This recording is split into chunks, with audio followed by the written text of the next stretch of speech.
السلام علیکم معزز ناظرین، اگر آپ ہمارے چینل میں نئے ہیں تو ہمارے چینل کو سبسکرائب کر دیں تاکہ ہر نئی آنے والی ویڈیو کا نوٹیفیکیشن آپ کو ملتا رہے۔ حضرت ابو بکر نفی بن حارث رضی اللہ تعالیٰ عنہ سے روایت ہے کہ رسول صلی اللہ علیہ وسلم نے فرمایا، کیا تم کو سب سے بڑے کبیرہ گناہ نہ بتلا دوں؟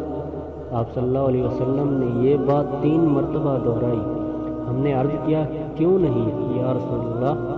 ارشاد فرمایا، نمبر 1 اللہ تعالیٰ کے ساتھ شریک بنانا، نمبر 2 والدین کی نافرمانی کرنا۔